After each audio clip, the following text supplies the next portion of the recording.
Mời các bạn ăn sáng cùng với Sóc nhá. Sáng nay Sóc ăn gì đấy? Bánh bánh cờ dép à? Có phải bánh cờ dép không?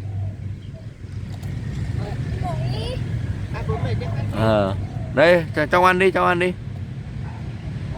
Đâu, bánh cờ dép đâu? Cho xem nào. Bánh cờ rếp nha các bạn nha. Đây, bánh cờ rếp nha, không phải là cờ dép đâu. Các bạn là dạ. Các bạn là cờ dép đấy. Chóc bảo cái gì? Móng tay mẹ. Bẩn móng tay rồi á. Bẩn móng tay rồi. Cái gì con? Giấy ăn đấy, giấy ăn đấy. Cho trong giấy ăn nhá. Đấy. Lau tay đi. Lau tay, đưa tay cho mẹ. Đưa giấy cho ăn cho mẹ. Chóc chuẩn bị 3 tuổi rồi các bạn ạ. Chóc chuẩn bị, anh Chóc chuẩn bị 3 tuổi rồi nhá. Hôm nay anh Chóc đi học mang theo cái gì đây? Anh Chóc đi học mang theo cái gì đây? Một cái tàu hỏa, tàu cao tốc à? Đây cho bố xem nào, bố cho các bạn xem nào. Đây. Mang ra đây nhá. Mở ra này cháu Milo xem đừng có thèm nhá. Đây. Wow.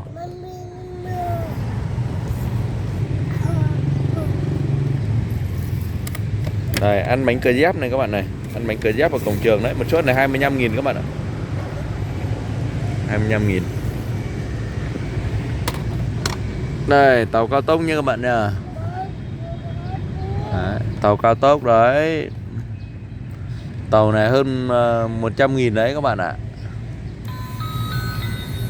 Đây, thả ra chân đi nhé các bạn nha.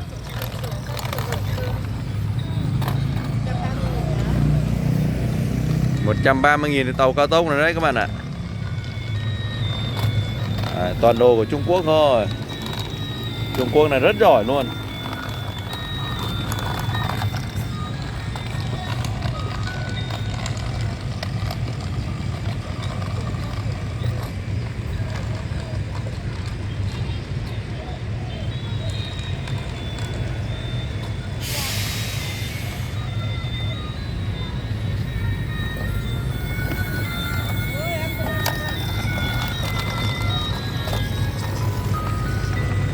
Hôm nay trời trở lạnh này các bạn này, cho nên anh Sóc là phải mặc quần áo dài nhé các bạn nhé.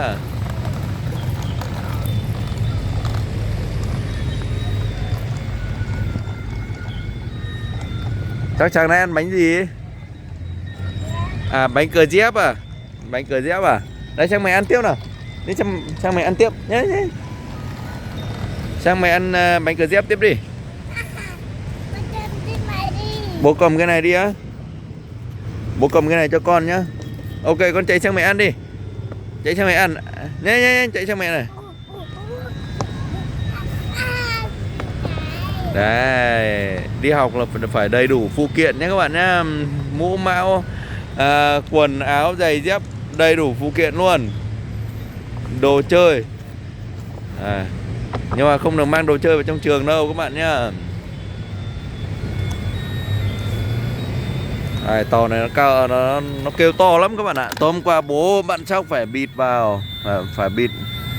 Đây, dùng băng dính bịt vào chỗ loa này, không nó phát ra kêu nó to lắm. Bây giờ bỏ ra cho các bạn xem nhá.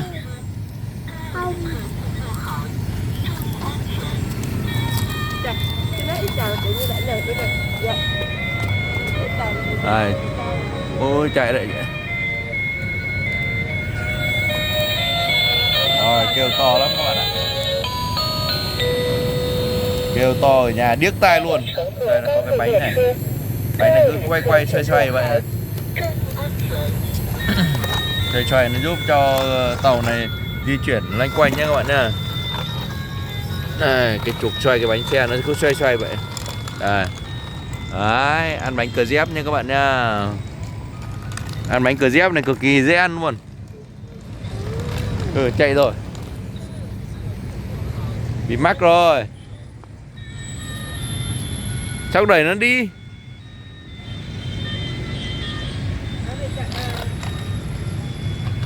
Mắc cạn rồi. Đá nó đi. Đúng rồi. Rồi bị mắc cây rồi.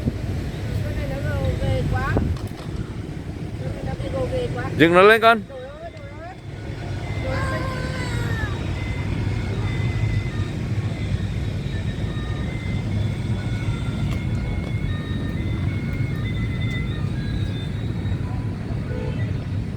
Ăn nào, ăn nào, ăn nào.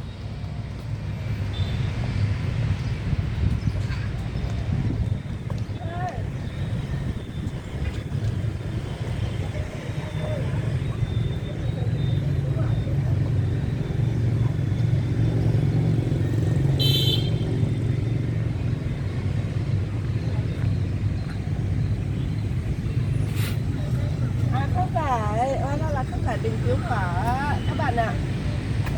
Đây, dùng. Đây. Cho các bạn xem lên cái. Bình cứu hỏa đấy. Đây, không bảo đây là bình cứu hỏa các bạn, không phải bình cứu hỏa đâu, đây là cái mũ bảo hiểm hỏng đấy. Đấy, mũ bảo hiểm hỏng đấy các bạn ạ.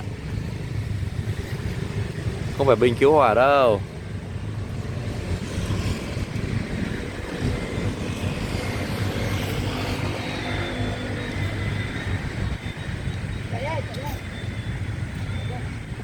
Trong này có một cái điệu chạy rất là buồn cười nhá. Có một kiểu chạy rất là buồn cười. Quay lại đi. Lấy hộp. Hộp nó rồi.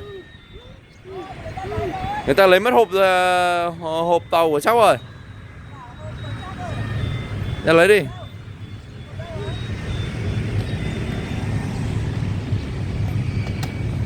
Ơi này. Ơi này.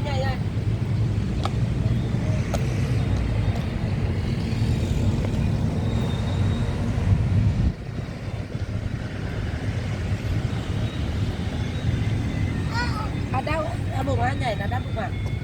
Ăn trong này là đau bụng đúng không? Nên là các bạn không được vừa ăn vừa nhảy nhá các bạn nhá. Đau bụng á. Xem là cứu hỏa này. Bình cứu hỏa.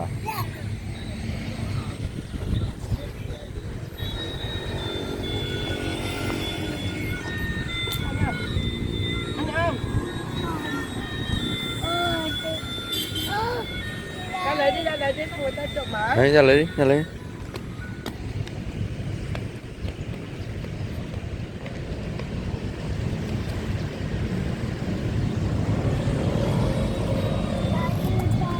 Cho vào hộp đi. Rồi cho mẹ cất đi, không cho vào lớp nha. Tắt đi chứ. Sao rồi tắt đi, tắt pin à? Tắt pin đi. Không hết pin nữa đấy. Không chơi nữa thì chúng ta tắt pin đi nha các bạn nha. Tắt pin đi cho bộ. Đúng rồi, cho vào trong hộp nào. Cất đi.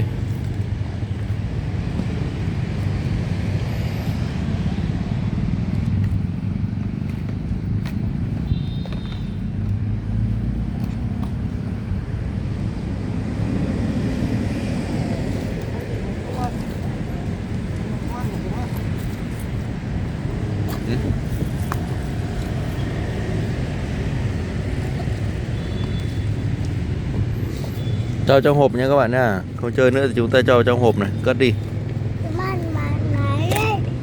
Không có bạn lấy đấy. Ok chưa? Đẩy nắp vào. Ok, bye bye các bạn nha. Bye bye. Hẹn gặp lại các bạn trong những video tiếp theo nhá. Bye bye, đi về thôi.